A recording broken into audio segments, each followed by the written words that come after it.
My humble advice to all the youth and to all people, including myself, first of all, do not doubt the institution of Marjaeat. This institution was established by our Imams, Salamullahi alayhim. And because of that, this institution has played a significant role through the barakah and the blessings of the Ma'soomeen alayhim wassalam to protect the Shia. And a couple years ago, we witnessed a great example of that. Other school of thoughts, they actually are envious of this. Some of their scholars are saying, we wish we have as much influence over our followers as those people have of their followers.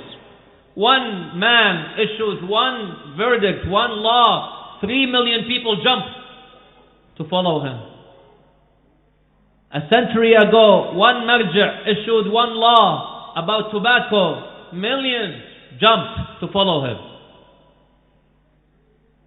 80, 90 years ago, another marja' issued a fatwa about resistance. People followed. That institution is an institution established by the Imam Salamullahi alayhim. Let's respect it, not challenge it. That's one advice. Second advice, let's have a trust in this institution. This institution over the past 1200 years approximately, give or take, has proven itself. This is not an institution that's just brand new, we have doubts about it. Go back 1200 years and you'll see this is something that is well rooted, well respected. So then why do you have a doubt about something which is strong, established on substantial evidence and basis by the Imam Salamullahi alayhim, proven itself over the course of 1200 years? What doubt do I have in my mind, man? Third, when it comes to your khums, don't have a doubt. It's wajib, we need to pay it. If you send it to the Marjaeat Taqleed, may Allah bless them, trust that they are spending it in the best way possible. To the best of my very limited knowledge, the Marjaeat Taqleed himself never takes anything more than what he really needs. And some of them don't even take a penny from it. And they live really in poverty. This Marjaeat Taqleed. I tell my respected youth and everyone, if you can, please do me a favor and do yourself a favor.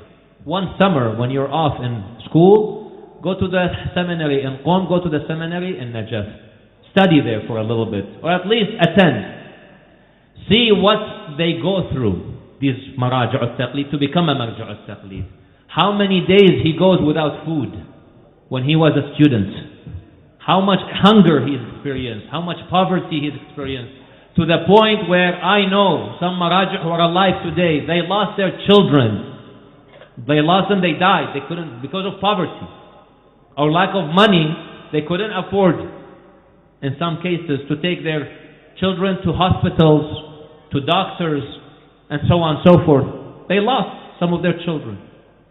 With all this pain, that's how the marja' becomes a Marjaeat Taqleed. With all the struggle.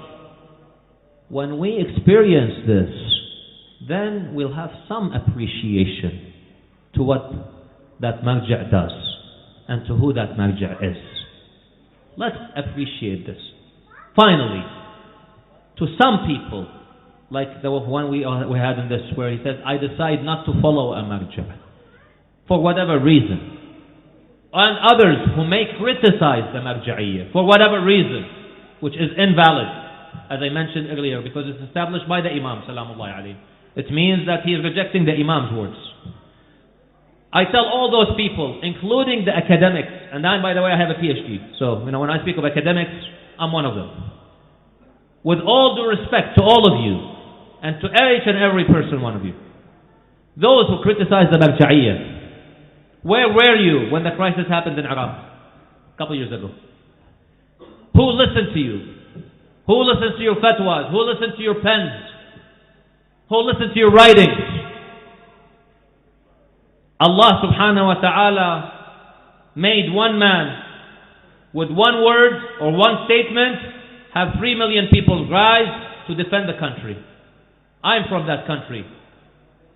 And I saw the country collapsing in front of our eyes. We saw this. Maybe within a matter of hours, the whole country would have collapsed. What saved the country? Who saved it? Okay. An academic saved it, a politician saved it, a lecturer saved it, the ulama saved it, Marjaeat Taqleed saved it. If that's not enough evidence for you, what else would you want to be convinced? So let us give some respect to these ulamas. Allah subhanahu wa ta'ala has asked us to follow Ahlul Bayt alayhimus salam. Ahlul Bayt ordered us to follow these ulama, and as the hadith of the Imam Salamullah alayhi says, I am the hujjah over them. I'm overlooking what they do, and khalas. Between us and the Imams, here is what I'm going to do. I'll leave the rest up to him. He'll take care of it. Inshallah, may Allah guide us to become among the most sincere followers of Ahlul